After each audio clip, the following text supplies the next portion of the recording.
Stephanie Vaquer reportedly upset AEW, New Japan Pro Wrestling, and CMLL by joining WWE, with the manner of her departure being heavily criticized by those in all of the companies. John Cena's role in Raw's move to Netflix possibly has now been revealed. AJ Styles and Io Sky bump into each other doing media ahead of their big international matches outside of WWE, and several NXT stars appear on this week's edition of TNA Impact.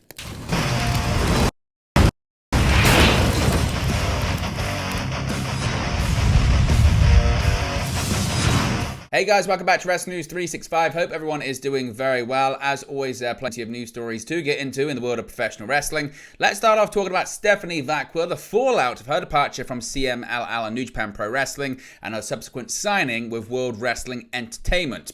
Former CMLL star Stephanie Vaquer's move to WWE has ruffled a few feathers, as her former employer is reportedly unhappy with her decision to leave unexpectedly.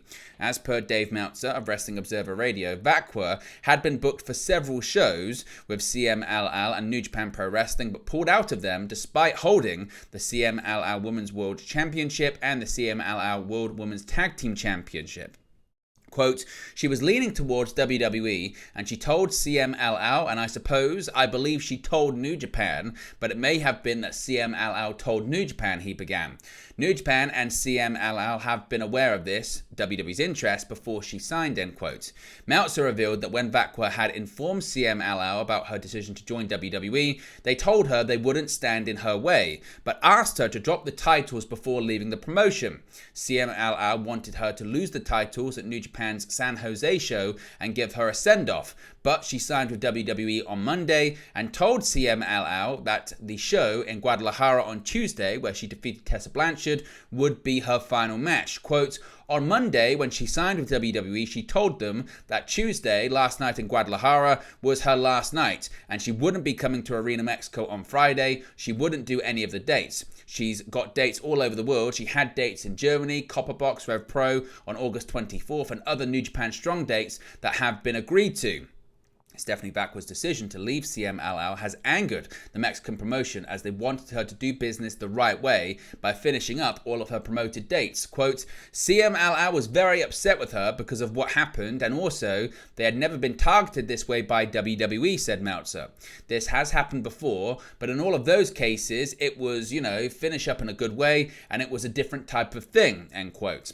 Meltzer detailed while New Japan and AEW, both CMLL's partners, were also upset with the way she handled her business. He stated that both WWE and AEW were interested in signing her, and that AEW is unhappy at not securing her signature, but also how it all went down. Quote, New Japan was very upset because when they first announced this show in San Jose, she was in the first batch of people announced, and they've been advertising her for months, Meltzer added. AEW wasn't happy because they did want her, and they made an offer to her, but she went with WWE, end quote. Now, he said that AEW did New Japan a favor by having Willow Nightingale feature a New Japan show in San Jose, where she will compete for the CMLL World Women's Championship that Vaquer has just vacated.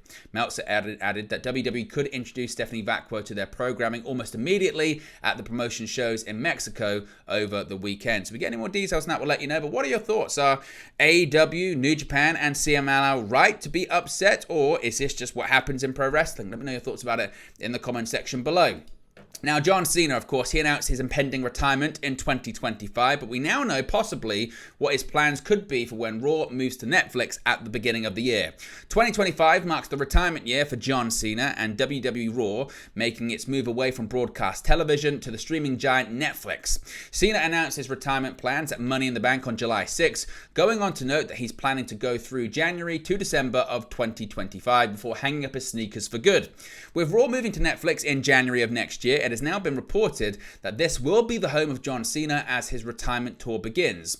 As reported by WKRD Wrestling, Cena is expected to have a heavy presence on the initial first few months of Raw in Netflix, end quote. In his comments about the retirement plan, Cena revealed that he approached WWE with the idea that they, quote, kind of initiated the talks about the timing. Cena would also note that he expects to appear for a mid-30s to 40s number of dates throughout 2025 and has no intentions to to distance himself from the business after his in-ring career ends.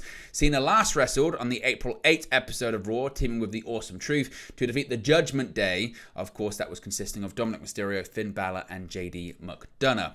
Now, there's quite a few international events happening over the weekend involving WWE superstars. Now, with two major Japanese wrestling shows this weekend, we've seen some crossover from WWE's Io Sky and AJ Styles. They've crossed paths at a press event. On July 13, 2024, AJ Styles faces Naomichi Marufuji at Noah Destination 2024 in Budokan. Meanwhile, Io Sky will be facing Yutami Hayashita at Marigold Summer Destiny 2.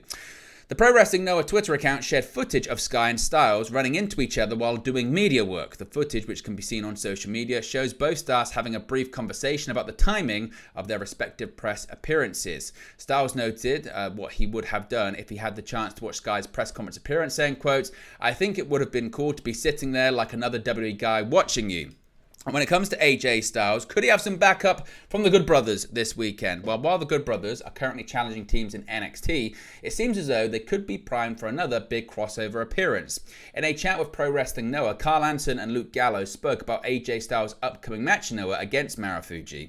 Both Gallows and Anderson expressed an interest in returning to Noah themselves at some point, with Gallows teasing, quote, "We may fly over on our own dime and attack Marufuji the night before. You never know." Now, reports came out after the announcement of the match that there was a belief that Gallows and Anderson could travel to the match to accompany Styles. During the interview, Gallows also praised Triple H and the new WWE for allowing matches like this to be possible. So we'll have to wait and see if the Good Brothers also make an appearance in Japan over the weekend. And finally, the crossover between WWE NXT and TNA Wrestling continues. Answering an open challenge for the TNA Wrestling Knockouts Championship, another NXT star has crossed over from WWE.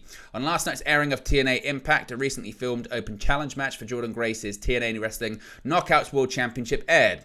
Last week, of course, there was notes from the last tapings, including Izzy Dame making an appearance to answer the challenge and coming up short in the bout that aired last night on July 11. Grace also recently retained her championship against TNA Against All Odds against WWE NXT star Tatum Paxley, who similarly answered an open challenge.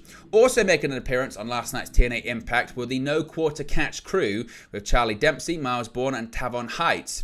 Bourne attacked Trey Miguel at ringside and cost Zachary Wentz a match against Dempsey before later in a backstage segment, the three No Quarter Catch crew members challenged Miguel, Wentz and a mystery partner to a six-man tag team match next week. Of course, this past Tuesday on WWE NXT, Wentz and Miguel appeared and reunited the Rascals with Wesley. We also saw TNA's Joe Hendry make a return in the main event, tagging with Trick Williams to take on the NXT champion Ethan Page and Sean Spears.